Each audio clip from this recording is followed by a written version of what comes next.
Hello friends, നമസ്കാരം. നമ്മുടെ Kerala TV സീരിയലിലേക്ക് എല്ലാവർക്കും സ്വാഗതം. ഗൗതവും അരുണും കൂടെ സംസാരിക്കുന്ന കൂട്ടത്തിൽ നന്ദ ഇനി തിരിച്ചു വന്നാൽ ഗൗതമേട്ടൻ സ്വീകരിക്കുമോ എന്നൊരു ചോദ്യം നമ്മുടെ അരുൺ ചോദിച്ചു. അപ്പോൾ ഗൗതം ഒരു നിമിഷത്തേക്കൊന്ന് പകച്ചു നിന്നിട്ട്, എടാ, പണ്ട് നമ്മുടെ ഇവിടെ താമസിച്ചുകൊണ്ടിരുന്ന ആ ഒരു നിർമ്മലിനെ നിനക്കറിയില്ലേ എന്ന് ചോദിച്ചു. അർജുനേട്ടൻ്റെ അനുജനല്ലേ മറ്റേത് ബന്ധത്തിലുണ്ടായിരുന്ന? അത് തന്നെ. ആ നിർമ്മലിനെന്താ?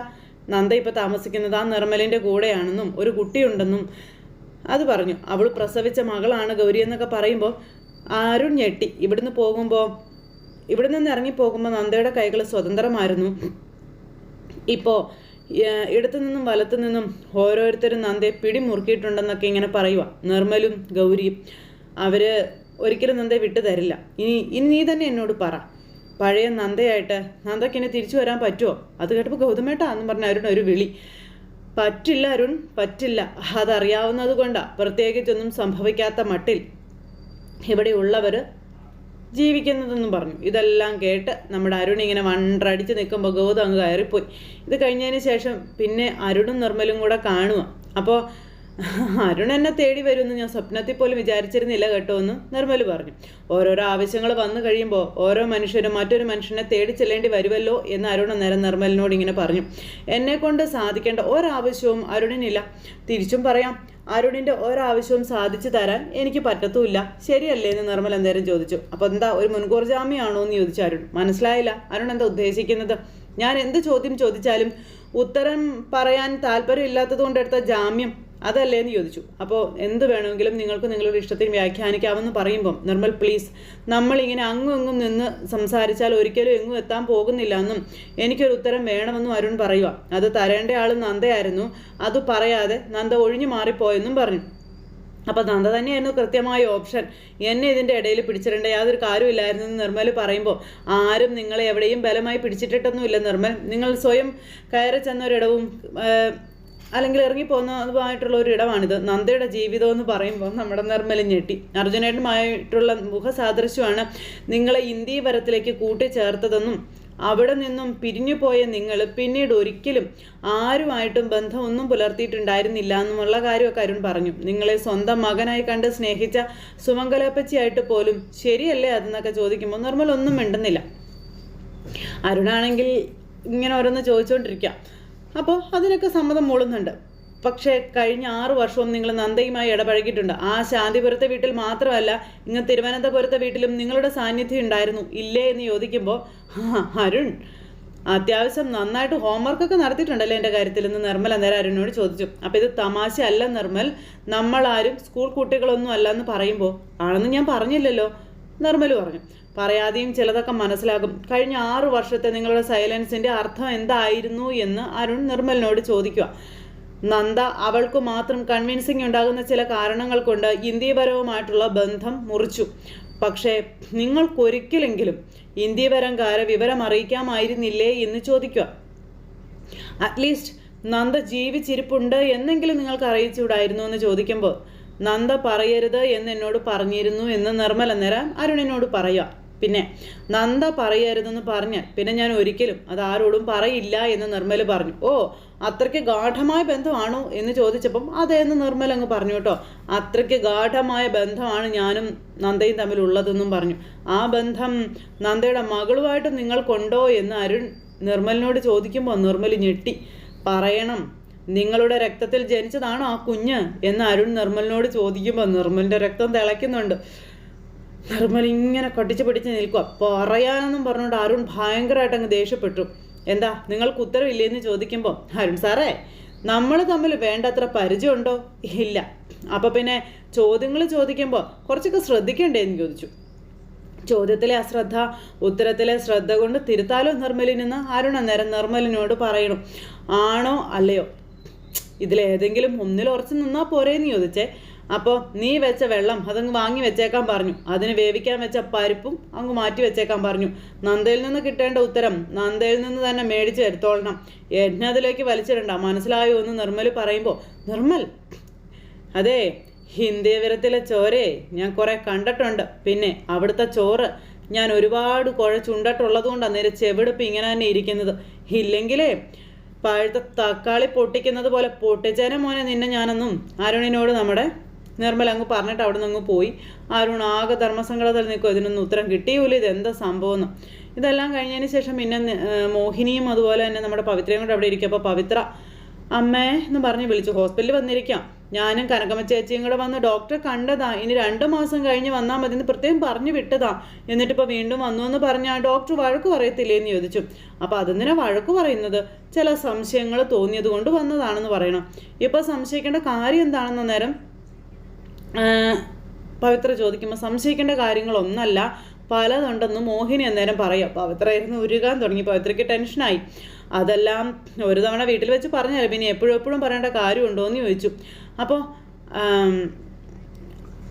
അങ്ങനെ ആ ഒരു കാര്യങ്ങളെല്ലാം സംസാരിച്ചുകൊണ്ടിരിക്കുമ്പോൾ അത് പിന്നെ ഒരു പുള്ളിക്കാരി ഇങ്ങനെ ഒരു ഡീറ്റെയിൽ ഒക്കെ എഴുതി ഇങ്ങനെ സോഷ്യൽ മീഡിയയിൽ ഇട്ടിട്ടുണ്ടായിരുന്നു. ആര്? സൂസമ്മ എന്ന് പറയുന്നത് അവരെന്താ ഡോക്ടറാണോ? അയ്യോ, അവർ ഡോക്ടറൊന്നും അല്ല. അത് പിന്നെ എനിക്കും നിനക്കും അല്ലാതെ ബാക്കി എല്ലാവർക്കും സോഷ്യൽ മീഡിയയിൽ എടുത്ത് ഓരോ കാര്യങ്ങൾ ഇടുകയും എടുത്തിടുന്ന കാലം ഇത്. ഏത് മണ്ടത്തരോ ആർക്ക് എഴുതിയും പറഞ്ഞും ഷൂട്ട് ചെയ്തും ഒക്കെ ഇടാം, അതൊന്നും വിശ്വസിക്കാൻ നിൽക്കരുതെന്നൊക്കെ പറഞ്ഞ് മോഹിനി ഇങ്ങനെ ഓരോന്ന് പറയണം. അപ്പോഴേക്കും ഒരു നേഴ്സ് അങ്ങോട്ടേക്ക് വന്നു. എത്ര നേരമായി ഇവിടെ ഇരിക്കുന്നു, മനുഷ്യൻ മടുത്തു. ഇതെന്താ വിളിക്കാത്തതെന്ന് ചോദിച്ചുകൊണ്ട് ആ നേഴ്സിൻ്റെ അടുത്തേക്ക് ചെന്നപ്പം ചീട്ട് വരുമ്പോൾ വിളിക്കും, ഇപ്പോൾ അവിടെ ഇരിക്കാൻ പറഞ്ഞു. അങ്ങനെ ഒരു എമർജൻസി കേസായിട്ട് പോവുകയാണെന്നും പറഞ്ഞുകൊണ്ട് നമ്മുടെ നേഴ്സ് അവിടെ നിന്ന് അങ്ങോട്ടേക്ക് പോയി. മോഹിനി അന്നേരം അവിടെ ചെന്ന് ഇരുന്നു. കയ്യിലിരിക്കുന്ന കാശ് മുടക്കിയ പ്രൈവറ്റ് ഹോസ്പിറ്റലിലേക്ക് വരുന്നത് അപ്പോഴും അവളുടെയൊക്കെ ഒരു അഹങ്കാരമെന്ന് പറഞ്ഞ് മോഹിനി പറയുമ്പോൾ ഡോക്ടർ വരട്ടെ അമ്മേ, എന്തെത്ര ധൃതി എന്ന് പവിത്ര. ആ നേഴ്സ് എന്താ എമർജൻസി കേസ് അറ്റൻഡ് ചെയ്യാൻ പോകുമെന്ന് പറഞ്ഞത് കേട്ടില്ലേ? അപ്പോൾ എന്ത് എമർജൻസി? അവളൊക്കെ മുടിഞ്ഞ അഹങ്കാരം എന്ന് പറഞ്ഞുകൊണ്ട് ഇങ്ങനെ 2 എണ്ണങ്ങളോട് ഇരിക്കുക. എൻ്റെ ഈശ്വര, ഇതെന്തൊരു അഗ്നിപരീക്ഷയാണെന്ന് പറഞ്ഞുകൊണ്ട് ഇവരിങ്ങനെ ഇരിക്കുക. അങ്ങനെ ഇവർ സംസാരിച്ച് മെറുക്കിക്കൊണ്ടിരിക്കുന്ന ഈ ഒരു സമയത്താണ് തല പൊട്ടി ചോര ഒഴുകിയൊരു കൊച്ചിനെയും കൊണ്ട് വരുന്നത്. അപ്പോൾ ഇതെന്ത് പറ്റിയതാണെന്ന് മോഹിനി ചോദിക്കുക ഈ പവിത്രയോട്. വല്ല ആക്സിഡൻറ്റും പറ്റിയതായിരിക്കും, ഭാഗ്യം, ജീവൻ രക്ഷപ്പെട്ടല്ലോ എന്നൊക്കെ പറഞ്ഞുകൊണ്ട് ഇങ്ങനെ ഇരിക്കും കേട്ടോ.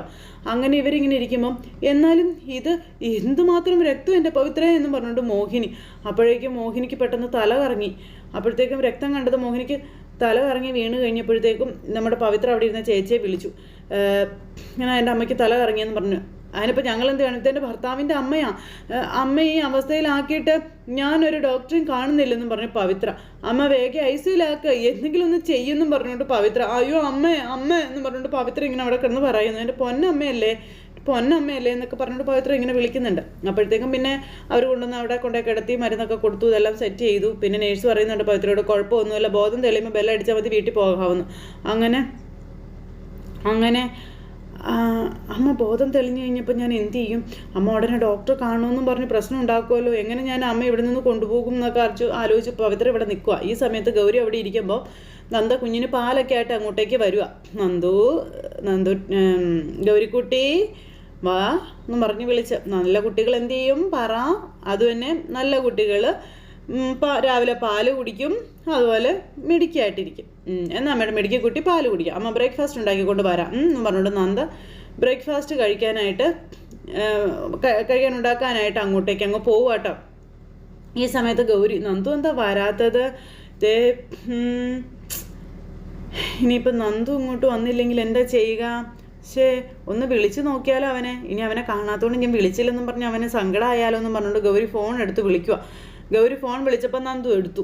ഹലോ ഗൗരിക്കുട്ടി, അപ്പോൾ എന്താടാ ചെക്ക, ഞാൻ എത്ര നേരമായി നോക്കിയിരിക്കുന്നതെന്ന് നിനക്കറിയാവോ? ഒന്ന് വേഗം വരാൻ പാടില്ലായിരുന്നോ നിനക്കെന്ന് ചോദിച്ചപ്പോൾ ഞാൻ വരുന്നില്ല ഗൗരി എന്ന് പറഞ്ഞു നന്ദു. എന്നോട് അങ്ങോട്ട് പോവണ്ടെന്ന് പറഞ്ഞു എന്ന് നന്ദൂട്ടൻ പറയുമ്പം ആരാ പറഞ്ഞേ? അതച്ച പപ്പയാ പറഞ്ഞതെന്ന് പറഞ്ഞു.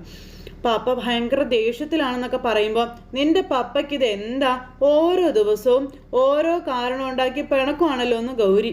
പക്ഷെ ഒന്നും പറയാൻ പറ്റത്തില്ലെന്ന് പറഞ്ഞുകൊണ്ട് നന്ദൂട്ടൻ ഗൗരിയോട് പറഞ്ഞു. പപ്പ തീരുമാനിച്ചു കഴിഞ്ഞാലേ പിന്നെ ആര് പറഞ്ഞാലും പപ്പ അത് കേൾക്കില്ല എന്നൊക്കെ പറഞ്ഞു കൊടുക്കുമ്പോൾ അതെങ്ങനെയാ നന്ദു ശരിയാവുക?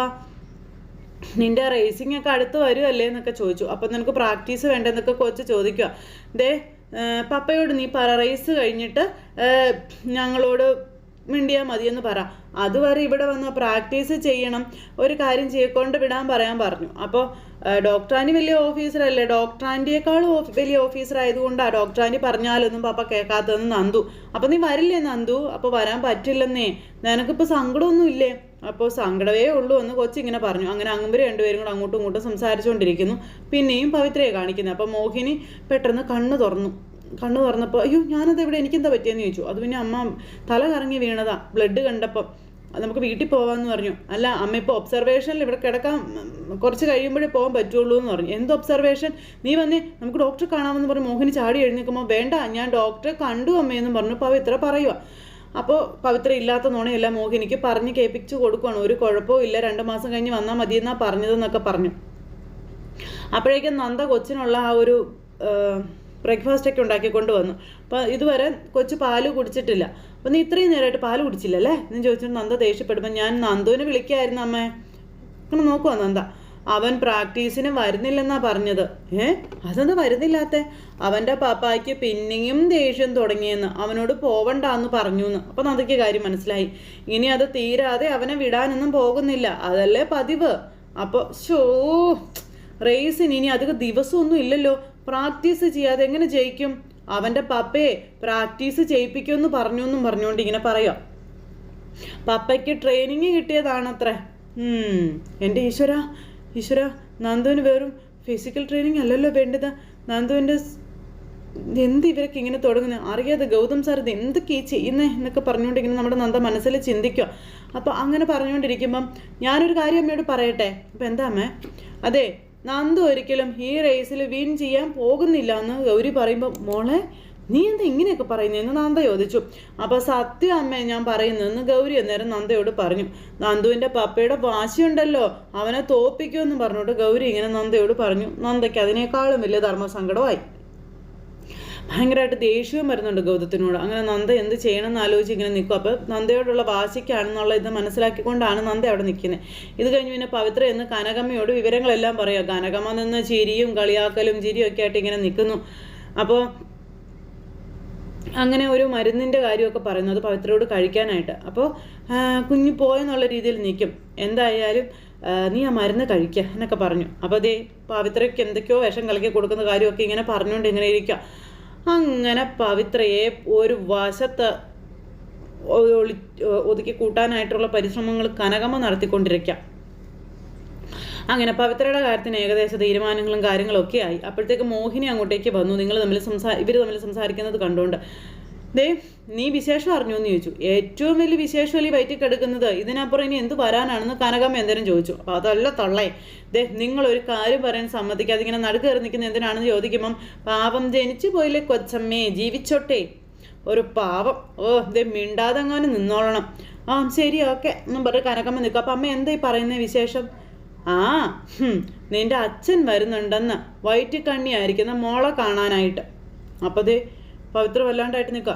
അപ്പോൾ ജഗന്നാഥേട്ടനാ പറഞ്ഞത്. അപ്പോൾ എന്തെങ്കിലും പറഞ്ഞ് വരവ് മുടക്കാൻ പറയാൻ പറഞ്ഞു. എന്തിന് വരട്ടെ, അതല്ലേ നല്ലതെന്ന് ചോദിച്ചു മോഹിനി.